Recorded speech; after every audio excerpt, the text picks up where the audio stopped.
Okay, I think I started recording. Okay, so now let me take you back again. So let's take some examples of how this has been taken up by some of our friends. Okay, so I'll take you to what is this? An example of it. Can you see all of us? This is our friend Archit Maheshwari, and he did a work on sleep and well-being among the university students. Okay, now, some of us must be wondering what should be the sample size, how many interviews, and this and that. See, if you're doing a work which is which utilizes a correlational study, given the time frame that you have, I think 50 would be a good number.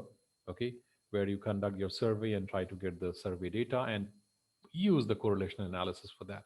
But if you're doing a qualitative analysis, qualitative, let us say, methodology, then I think 10 to 12 10 to 15 would be a good number, because if you happen to do in-depth interviews, then that would be something quite useful.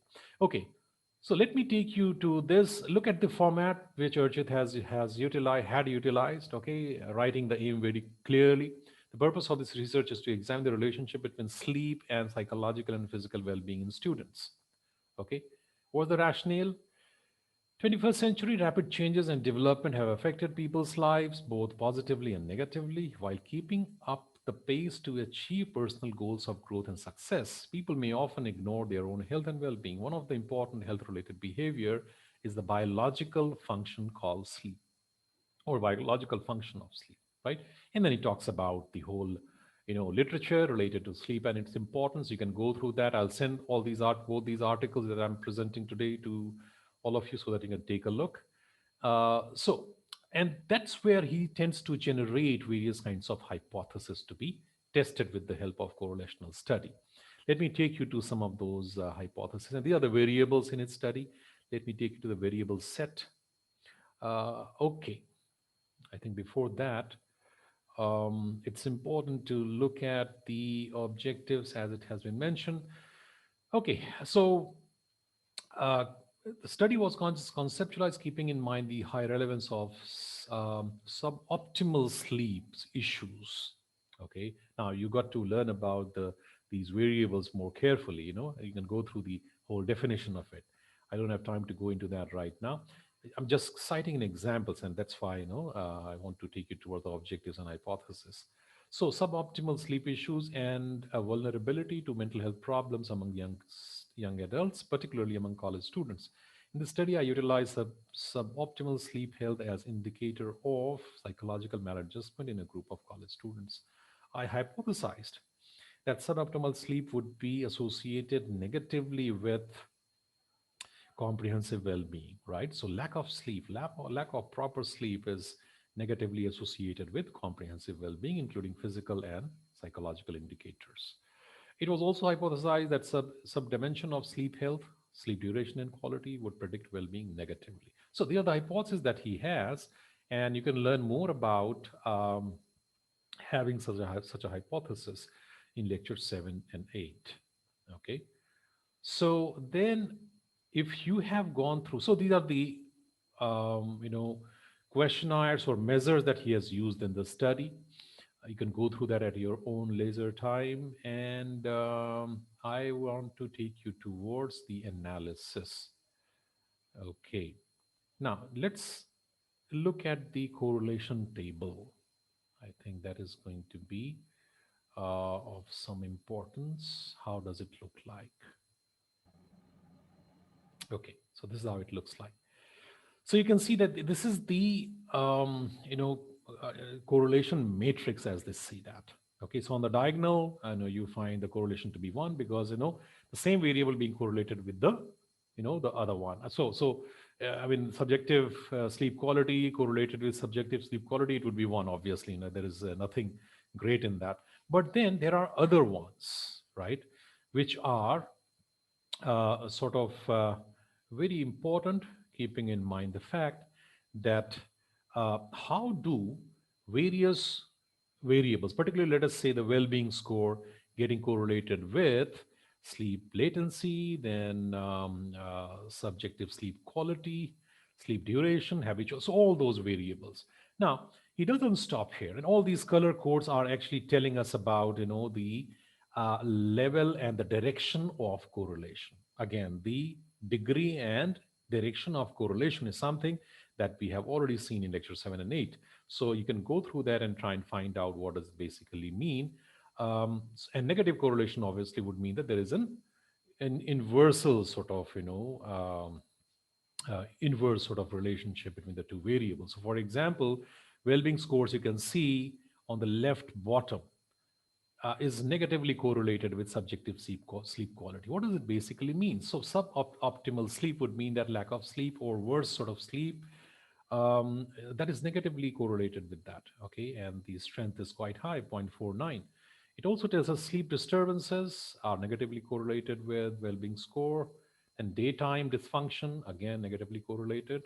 So here are some indicators regarding how are these other variables, I mean, particularly related to sleep and all, that are associated with well being. But we want to learn more. And that's the reason why he also took us toward the regression analysis, right? So please go through lecture 7 and 8. I guess in 7 you find the correlational research. Just check it out.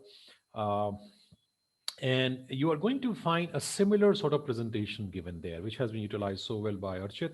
He scored quite well in the project, in fact, because he did it very systematically. You can see that. So what do we get here? There is something called a column called p-value. You can see it here, right? Not it's not getting. Anyway, so what we can see here is that what are these coefficients which are given in column number 1 are really significant. Now, again, significance of all these statistical parameters is something that are, I mean, already explained in lecture 7 and 8.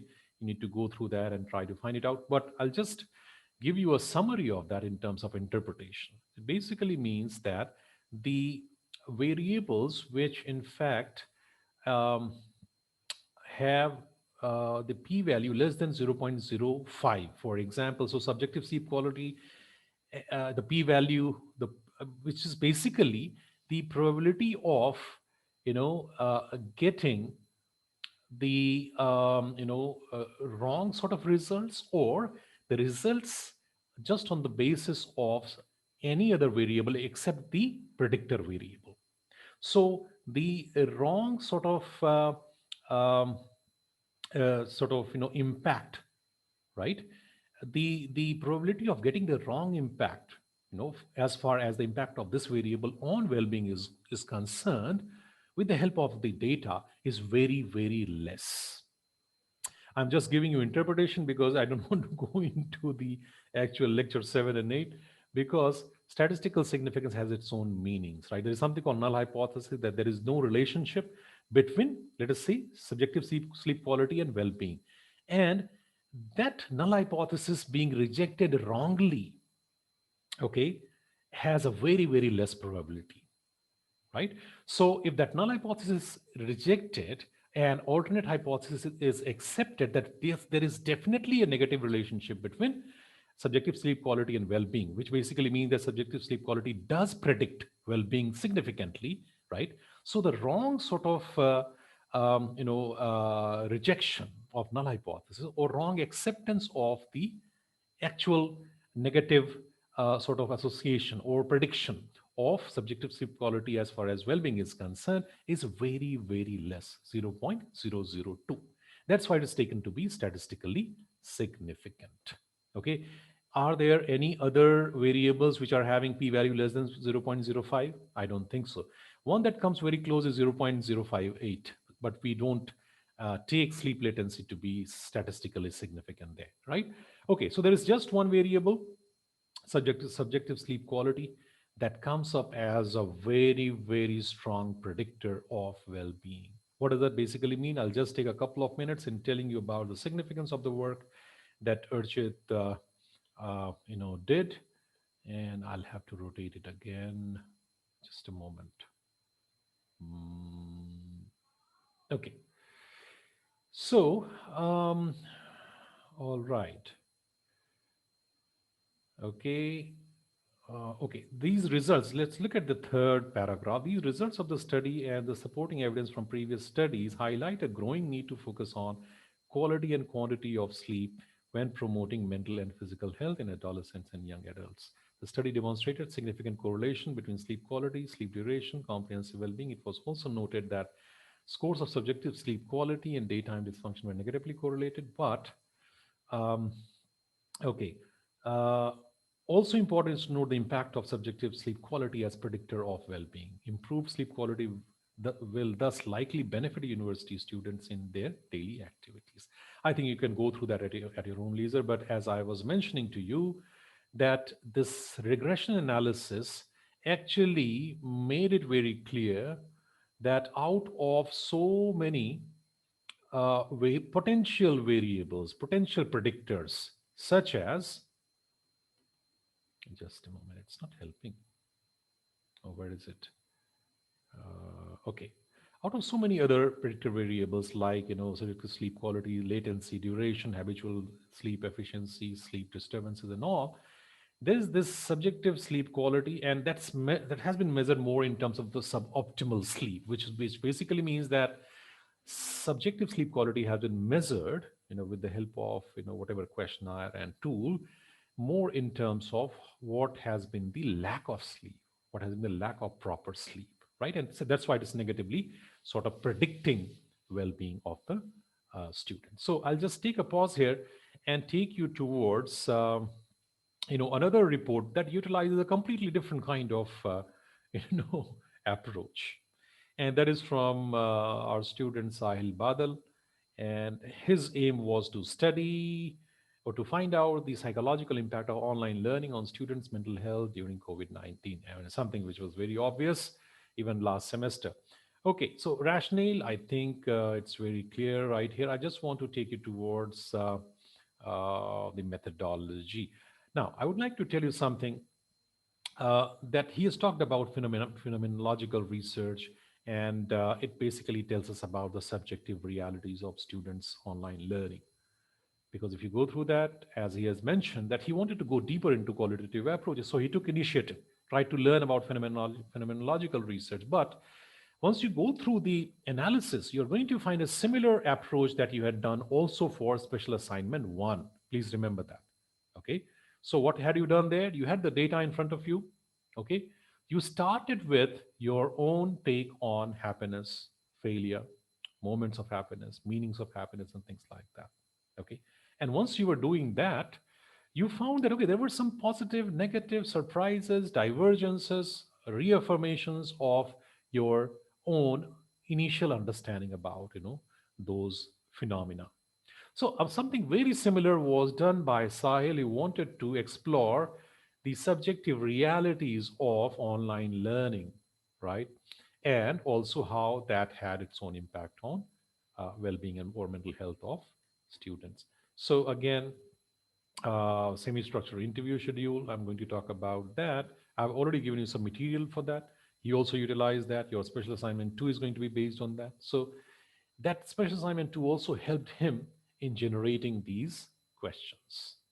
And then thematic analysis, which basically is something that quite parallel, to what we have already done in our own analysis, that we learned from, I think, lecture 7 to 9. There was one lecture on qualitative research, and you would find that even in special assignment 1, we have gone through that exercise of analysis. So that's what he did, and he came up with whole lot of insights in terms of how um, the subjective realities of those students that he took up the interviews with. He got some insights such as these: increment of stress and screen time, and what are the important issues, ways in which rather stress is understood by students, lack of response and uncertainty in courses. What are the subjective realities of the response patterns of students? Okay, what are the uncertainties associated with that in the courses, right? What about the communication patterns with the instructors? All those important issues. And then prevalence of unfair means. Now he's also talking about that. Copying of assignments and groups, and concerns of increased average score in the course due to cheating in bulk. I mean, he's talked about these important issues that have to be, which are related to students' subjective realities as far as COVID-19 online learning is concerned, unstable internet, and the issues associated with that. You can go into details later on. Lack of sleep and free time. So, on one hand, the earlier study took you towards the only one predictor. Now here you are looking at the details of that in terms of how various other aspects are also not only associated with sleep, but how sleep time, lack of sleep and free time could also be associated with sense of well-being or mental health. Now, and he talks about theoretical and social relevance of the results. Okay, so this is where we are in terms of this. Now, if we have any quick question, then we can go to that. And then I'll take a pause of about a couple of minutes. And then after that, I'll take you to a 5-minute visit to how to develop interview schedule. I think partly you have already seen that because you did a couple of interviews based on those important ideas related to happiness, failure, and things like that. You also engaged in sort of communication regarding your understanding with your partners. So you have already gone through that, but it would be an extension to that because we want to do a proper interview now with the help of our understanding regarding semi-structured interviews. Okay. Any question, please go ahead and ask.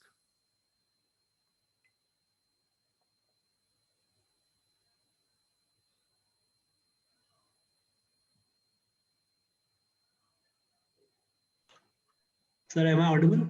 Yeah, please go ahead. Please Sir, identify yourself. What's your name? Jayant. Jayant, go ahead. Sir, I wanted to explore a more macro topic like happiness, the relation of happiness with, say, GDP or Human Development Index Okay. of various countries. So, how can I approach this? And Okay. So, dear friend, what you would need is access to secondary data. So what is secondary data? You would find that in countries like the US or Canada, you have publicly, I would say, shareable data regarding most of the citizens of their country, of that country, in terms of mental health indicators, well-being related indicators, as well as GDP and all. Now, in India, you don't actually have that. Okay, so what you may like to do is try and see if you can still find out some data which are related to some behavioral features. I really, I'm not sure regarding, happiness and all. You may like to get in touch with some of the international researchers who have been doing a whole lot of work on happiness. They might have got some access to country-wide data, right? So they have compared, I would say more than 100 countries. The link that was given to you in first to, third lectures, right in the beginning, it also has some sort of similar studies, which Jayant you are talking about, because they have tried to um, understand the relationship between GDP and a sense of dissatisfaction in their everyday life. And they have given data from, I would say, more than 100 countries. So check with those authors, right? And it is very much realistic that you try and request to them that if they can give you some or make you um, let us say go to such agencies which may provide you the kind of data that they utilize in their own study. Okay, and then from there I think it's a matter of making use of the statistical analysis, maybe correlational or multiple regression, and that's something which is very basic that you can actually try and do. Okay, does that help, Jan? yes, sir. And is this topic all right for this course? Very much so, but you got to act fast because you got to fill that Excel sheet regarding the topic that you want to take before someone else chooses to do that. If someone else chooses to do something similar to what you're doing, he or she has to see that in what ways it has to be different from what you are doing. Okay, so that's a very Okay. simple logic. Yeah. All right. Okay, so what I did right in the beginning of this discussion today is to give you some idea regarding how students in the past in the same course have done some wonderful studies related to well-being, and those two were just two examples. There are many such studies that were conducted by the BTech students, and I have urged them to also try and publish that even in your college magazine. Remember that that study that we just now saw between sleep cycle, or rather, suboptimal sleep, okay, the data on that and how does that negatively predict well-being. I think it's going to do world of good to many students if they want to learn something regarding their physical and psychological well-being. Okay, so that's the opportunity that all of us have here. Any other question? Okay, so if there are no questions, then let me take you towards how is semi-structured interview actually taken up. There are going to be some guidelines. There are going to be some ways in which I'm going to take 5 to 7 minutes to explain that. And the article has already been given to you. It's a chapter from a book called Rethinking Methods in Psychology, and it's by one of the, I would say, leading psychologists in the world, Jonathan Smith, and he works with phenomenological approach within qualitative research, and he has talked about how to develop interview schedule. So let me try and take you towards some of such insights. Just a moment. Um,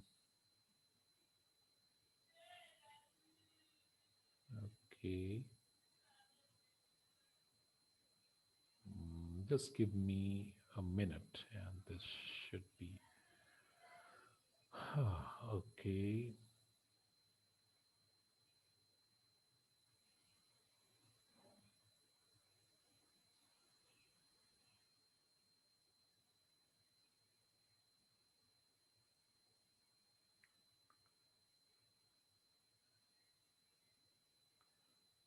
Mm,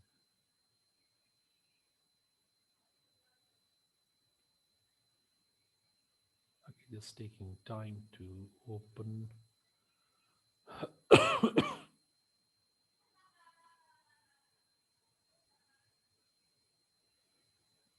Okay, I think it's now opening. I'll just take you, very quickly to that file with the help of screen share. I'm just trying to open it up so that we can quickly move towards that. Just a moment. Let me see if it is functioning well. Okay.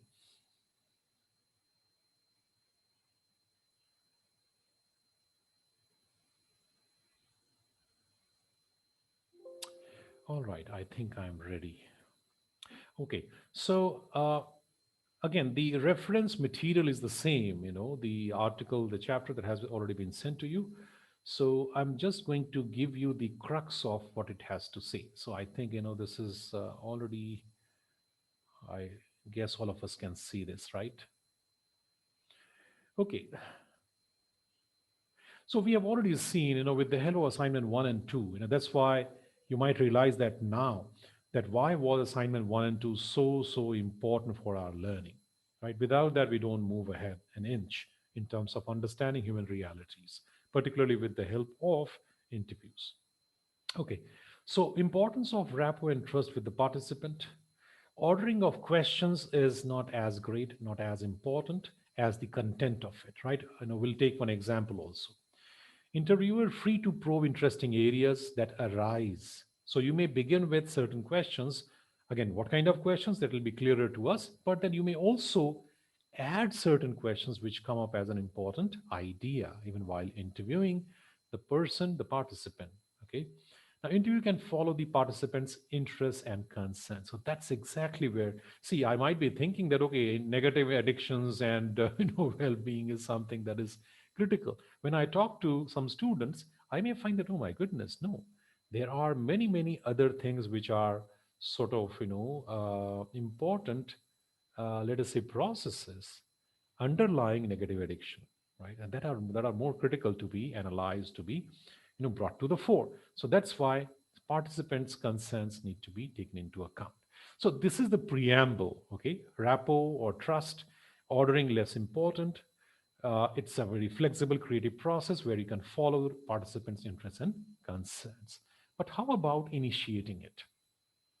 Okay, a decision on the range of themes or questions areas that the interview would cover, keeping the broad research uh, questions in mind. So please notice this range of themes or question areas. So for example, we may be having maybe doing a study of well-being, okay, of students, just as Sahil did, but then he'll be having certain areas. So I mean, very simply, he had two areas, right?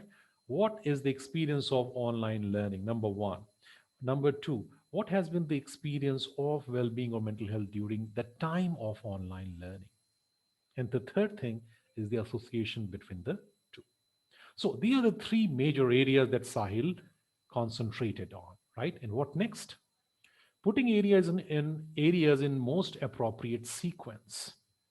So the key question is that what would you like to begin with, right? So logical order of these areas, it could be more on the basis of temporality. What comes first? That could be one very genuine and simple and obvious concern. However, the sensitive issues to be covered only towards the end. Now, we know it for sure that in any sort of a topic, there are going to be some easier. For example, please understand that even the assignment one and two questions, right? The questions related to failure were not asked in the beginning, right? That I think was the third question, if I'm not wrong, right? So the sensitive issues to be covered only towards the end. What sensitive issues? Again, we'll be taking one example from Smith's article only. I think Sahil's work also provides us some similar examples. Then appropriate questions for each area, possible probes and prompts for each area, right? So, for example, what is an example of probes or prompts?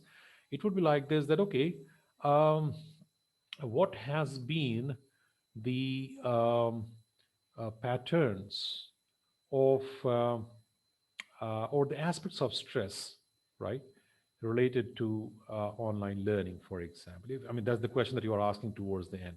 Now, to make it more, I would say, practical and precise for the participant, you might like to ask this question: stress related to online learning, but um, what kind of preparations you need to go through that, before the online, let us say, classes and all?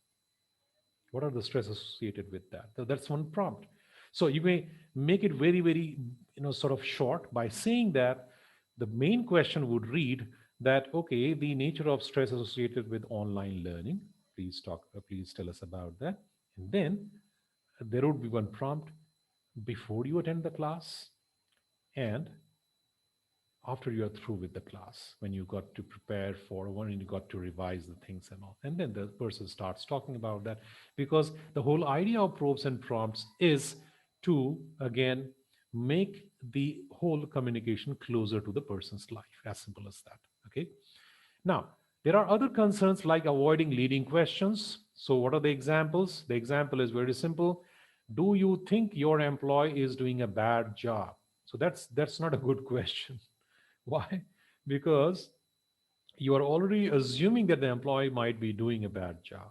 So the first one that has been given here, do you think that your employee doing a bad job, is not a good question, because this is a leading question. What could be a better one? What are your views on the contribution of the employee towards the organizational goals or the organization? Right? That's one simple example. Then avoiding jargons. I remember in assignment one and two, many of you who have done so well, and also in special assignment one, they in fact not only made use of the vernacular languages, but they also tried to make it simple. They had a whole lot of details on that, right? Failure or happiness or happiest moments and all. Now, again, you need to try and use those terms or concepts which are used in everyday life for people. Okay. Then avoiding questions that might lead to dichotomous answers. Okay. Now, again, the example given above, do you think your employee is doing a bad job, is not only a leading question, but it's also a very good example of dichotomous sort of answers that may be given to that question. So, answer could be yes or no. So, I think my employee is doing a bad job. Or I do not think my employee is doing a bad job. That would be the dichotomous sort of an answer. The point for doing this kind of interview or semi-structured interview, the very nature of it is this: that you want to generate narratives. You want to go deeper into the subjective realities of people and then try to see that, okay, how does it sort of unfold for people in general? by having more number of people participating in your narrative based study. Okay, so that's the reason why leading questions and dichotomous questions, jargon based questions have to be avoided. Use of funneling. Now, that is something which is very, very important, from general to specific questions. I'll give you one simple example. Suppose I want to ask you regarding, let us say, the way various governments, right, in Maharashtra or in Punjab, or let us say other parts of the country, right? Let us say in last 30 to 40 years, um, how have they sort of tackled the issue of farmers, distress of farmers, mental health problems or suicide at times. There's a whole lot of study on that that has been done by various economists as well as social scientists, right? Now, if you want to ask the view of this participant regarding his or her views related to the measures taken by various governments in trying to tackle that, the best way to ask that would be, first of all, trying to know that to what extent do you see that people in general hold certain kinds of views regarding the government's approach or the administration's approach. Please take a note of it. You are not asking the person regarding his or her views first. You're talking about, his or her idea regarding how people in general, think about that. That's a good example of how you begin with a general sort of question. Why do we do so? Because there are times when certain specific questions may put the person on a defensive, right? You do not want to make it appear that, okay, this is something which is just a concern, should be a concern of yours, right? It could be a general concern, because in this country for last 40, 50 years, or let us say last few decades, how have the issue of farmers have been taken up or have been addressed? So obviously, it could be a general thing too, and that's where the question of, or the issue of general to specific question come to the fore.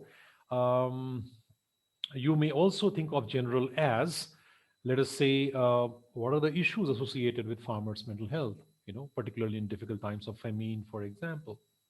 And then you can come up to various other specific issues, let us say, related to the child's education, related to family's income, related to how the sustainability is taken care of, and things like that.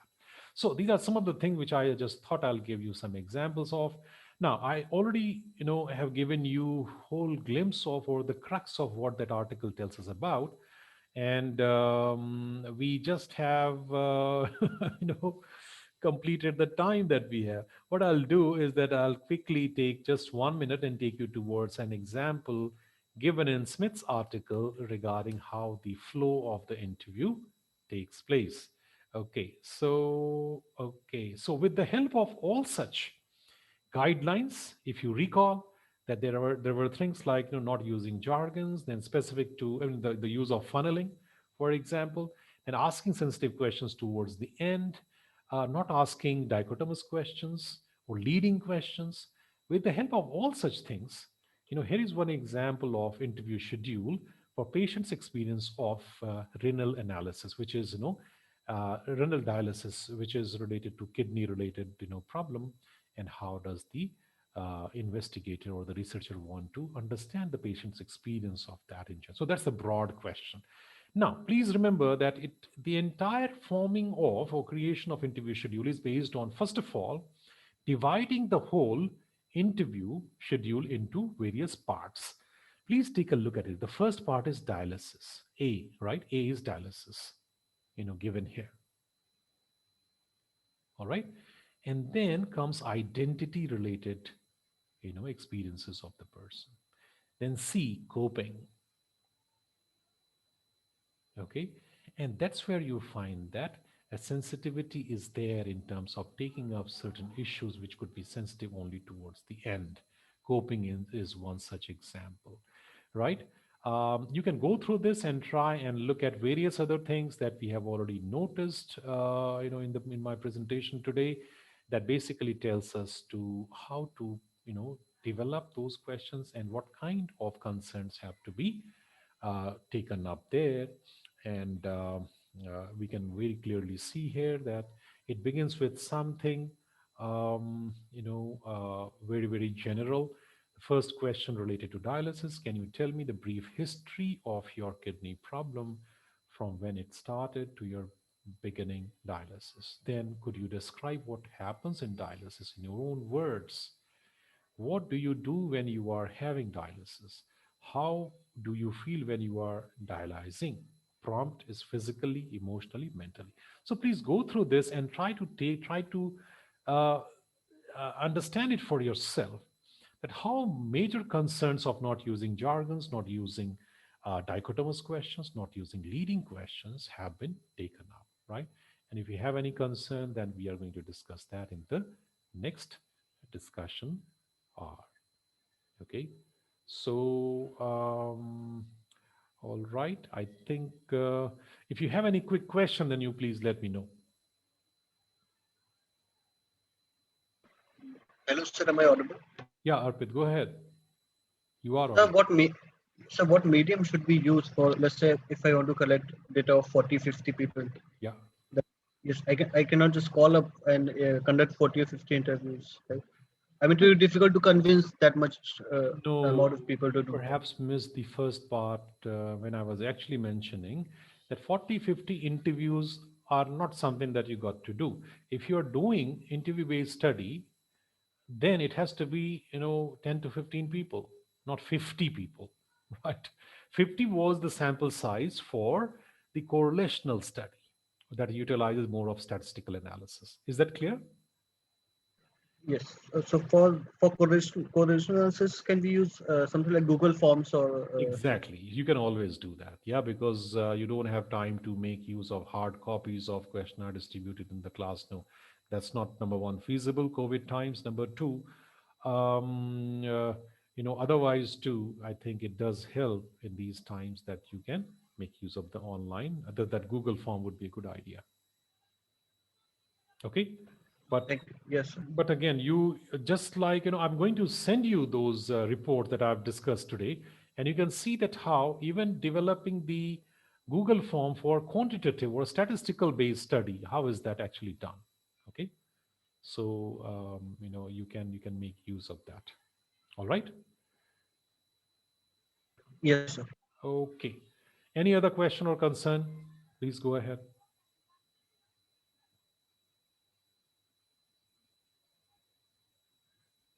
I hope we have already seen the timeline, 12th April. By that time, please think deeply and carefully regarding what you want to do. And by 2nd of May, you got to conduct and then complete them. Yogesh, you have a question? Go ahead. Yeah, yes, sir.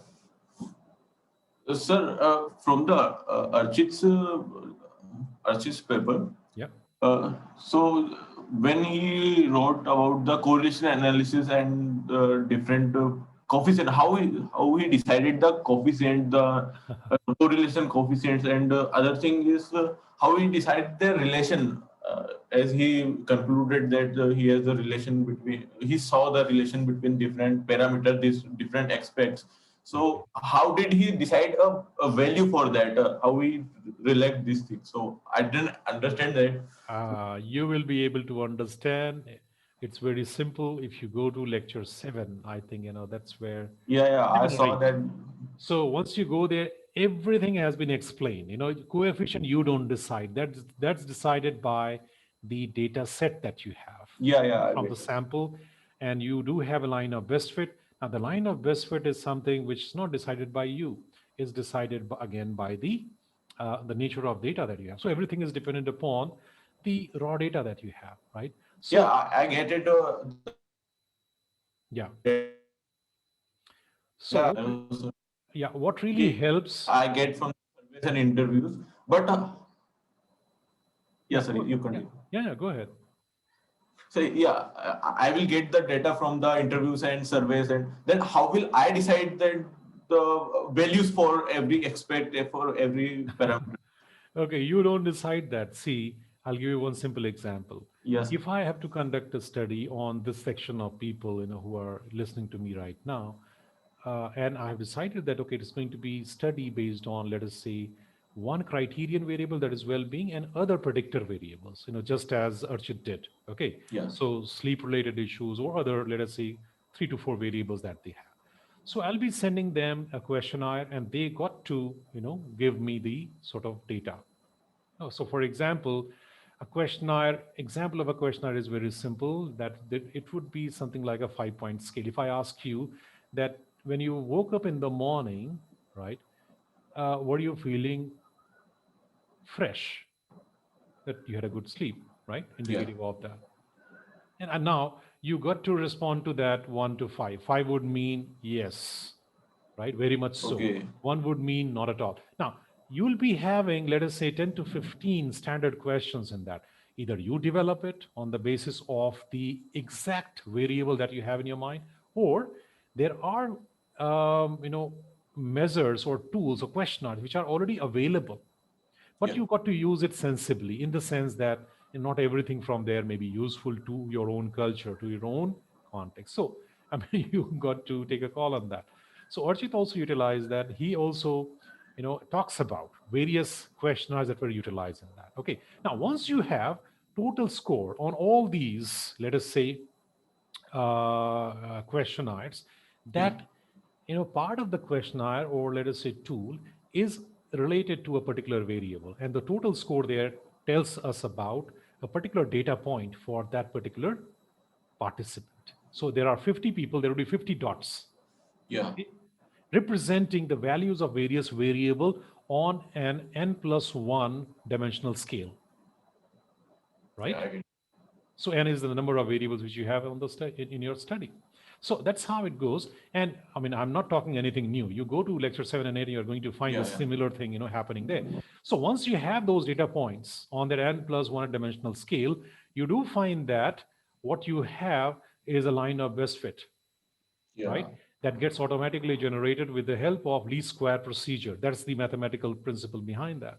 Once that gets created, you have got not only, I mean, even before that, you do have the correlational matrix, as Archit's work points out. And then you also have then the regression analysis, which is based on that least square procedure based line of best fit. Yeah. And Line. that's the predictor line of prediction.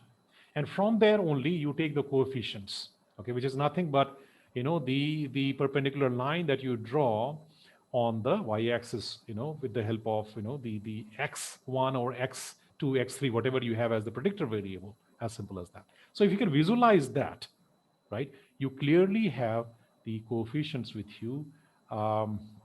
And in terms of its statistical value or power, you can try and see that how that may be useful in helping you understand the significance of it in terms of being a powerful predictor. And that being a powerful predictor is nothing but to what extent you find that it is statistically significant. So one variable predicts the other one, Yeah. right, with a very, very less probability of error associated with the right kind of prediction. So please remember that why was that variable, sleep quality? It was having 0.002 probability of, giving you wrong sort of prediction. So Yeah. that's what is the meaning of statistical significance. You go through those lectures, and I think that's going to be some useful, insight that you can develop regarding your own question. Number one. Number two, I've also sent you some YouTube videos. Yeah. If you happen to decide to do a project involving correlational research, you would find one practical problem. Once you have on your Excel sheet all those data, for 50 people on various variables, right, on various columns, you would like to know that how to go ahead with analysis. And that's exactly where your Microsoft Excel, can be very, very Yeah. much useful. I'm not telling you Yeah. about any other software. There are multiple softwares available. But I think, in these COVID times, it makes sense to just make use of the Microsoft Office. Okay, that Yeah. might be useful. So Yeah. those So YouTube videos would take you towards that if you happen to utilize correlational research in your projects. Okay, all right. Is there yeah. anything else? What I get is, firstly, I have to design a questionnaire such that I can get my answers done. I can give values to my parameters, right? I, My recommendation is very simple. Yeah. Don't get led by methods. Yeah. Okay. Methods you can always find, for any kind of question that you have, right? In any Yeah. discipline, social science, natural science, whatever. You got to, first of all, think in terms of a particular question which you think is theoretically and socially relevant. As simple as that. Then comes the question of the paradigm, right? Whether Yeah. positivist or constructionist or whatever. If your paradigm tells you that, fine, you got to do a study of how the subjective realities are shaped, then you go by Sahil Badal's, approach. If your question says that no, it makes sense to study well-being as a variable which has been shaped by other variables, okay, given the question that you had, okay, Yeah. then you decide that, okay, yes, it means that I'll have to select certain useful variables, keeping in mind my research questions. And then you follow. So it's not a rocket science. It's also not something which Yeah. is I mean, it may not be rocket science, but it's definitely, I would say, academically enjoyable process because it's a creative process. It makes you think. Okay, so it's a very step-by-step, systematic process. Question, paradigm, methods, analysis, and your results, and then you discuss that in light of its theoretical social Yeah. relevance. Now, at the point of method, again, if you decide that correlational research would be required, then please, you may follow Urchit's ideas, right, and try and see how he has taken it up. If your questions demand that no constructionist and narrative-based method, then you can try and make use of works like Sahil's. Okay, there are many others which are also available on my own webpage. If you want, you can take a look at that. Okay, particularly because I have been a researcher who has a soft corner for the narrative-based study, for various reasons, right? Okay, so that discussion some other time. So I hope that this addresses the concerns for many of us. Yeah. Yeah. All right. So any further discussion on this, we will take it up on next Thursday. Hopefully, I won't be having urgent meetings, as we had yesterday, or some institute level meeting that I had to attend, so I could not. But we could compensate for that today, and I hope that helps all of us. All right. Thank you, Yagesh. Thank you, others, and all the best. Please follow the guidelines as well as the timeline for the project. Okay. Thank you very much. Sir, Thank you, Yeah. sir. Virtus. yes, sir. I had a small doubt. Yeah. Go Like ahead. Archit hypothesized something like sleep quality will affect happiness, Hmm. and his data set seems to support it. Now, suppose I hypothesize something and my data set does not agree with my hypothesis. Yeah. Then how should I go about it then? Oh, that's wonderful. It's not necessary. See, the reason why you are doing a study is not just for the sake of always reaffirming what has been sort of found out in various, let us say, institutions or places or things like that. I mean, it's quite possible that something contrary to that may happen. So that also needs to be explained. See, the fact that your hypothesis doesn't hold true, given the kind of data that you have, or based on the data, it's something which is an insight for all of us. Why not? Does that make it clear? Yes, sir. Please understand that any hypothesis, you may have two sources for that. One could be theoretical, that, okay, a lot of studies have been done, but there is something which has not been done, maybe in this particular setting, ITK or India, or maybe, given the kind of context that we live our lives in. So let me do it. So that's the theoretical as well as social relevance that you need to check first. And then comes the question of the collecting data and then seeing that, okay, whether or not hypothesis is sort of or hypothesis testing and the results is indicating something that has already happened or not. So that will depend upon the nature of data that you have. Not to worry regarding that. You have done Okay, your sir. work and you have in fact told that, okay, these are the probable findings, number one. Number two, here are the probable reasons for that. Okay, so that's what you got to do. Okay, sir. All right. Like I would have to explain like why did my hypothesis did not hold true through literature review, something like that. Why is a big question. Why we generally don't ask. We generally talk about hows, not whys, Okay, because sir. why is something which is a very, very, I would say, heightened kind of analysis, not a very basic analysis, right? So at the moment, You may think more in terms of how do these variables are, I mean, how do these variables relate?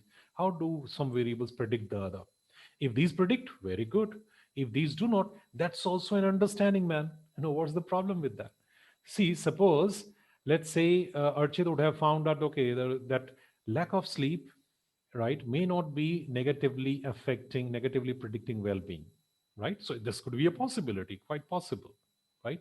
Mhm. Because the whole sample to universal generalizations, it is there as a part of statistical significance test.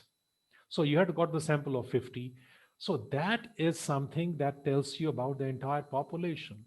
And there is a whole lot of statistical science behind that. So I mean, if you want to go into the details of that, again, you got to check with people within statistics. But I have given you the whole logic behind that. How does it really operate? Okay, right from raw data to line of best fit to the hypothesis testing, and what is the meaning of statistical significance. So it's quite possible. It's a robust exercise. This idea should not cross our mind that if we have done, let us say, random sampling, Mhm. if you could make sure that the participants have been chosen randomly. I hope you understand, because I mean, Yes, each sir. of the participants have got equal probability of getting selected in your sample, right? Mhm. If Yes, you sir. make sure, then your results from 50 sample of 50 people is generalizable to entire population of students from that particular let us say region that you have identified, right? Yes, sir. From, I mean, let us say, I mean, you have just as a metaphor of, or just as an example of a box filled with these dice and all, which you used to do in class 12 and all, right? So that's the population that you have. If you choose the population of ITK students, then you should make sure that each one of them have what equal probability of getting selected in your sample. If you ensure that, obviously generalization is possible. I must tell you the other thing. These statistical tests are so robust that even if you violate that, for example, some people say that, okay, random sampling was not possible, man, because I could not ensure it, time was less, or maybe practically it's so impossible, right? Even if you have got non-random sampling which has been chosen for your study, the statistical analysis, statistical results hold true if you have collected your data properly. Properly in the sense that, okay, when the people are giving you actual views or opinions or responses. Okay, does that help? What's just Yes, sir. Thank you, sir. all right? Okay, so all the best, and I think all the material have been shared with you people. Think about that, and as I was telling Yagesh, that it's important that you should not begin with method. No, think aloud. This is the time. Think creatively and try and find out that what are the project related ideas, what are the questions that are meaningful, okay, keeping in mind well-being related issues for people all around us, student population or otherwise, and accordingly decide about the paradigm and the method. Go back to lectures 7 to 9, and also other lectures to gain some insights and ideas, and then also the material that have been given to you, the online material, YouTube based for Excel, using Microsoft Excel for correlational research, and then also the other ones for your qualitative analysis, the interview schedule, and all, if you happen to utilize that in your project. All right, all the best. Engage, engage, engage. And if you engage creatively, you're bound to do well, you're bound to enjoy, right? Thank you very much. See you next week then.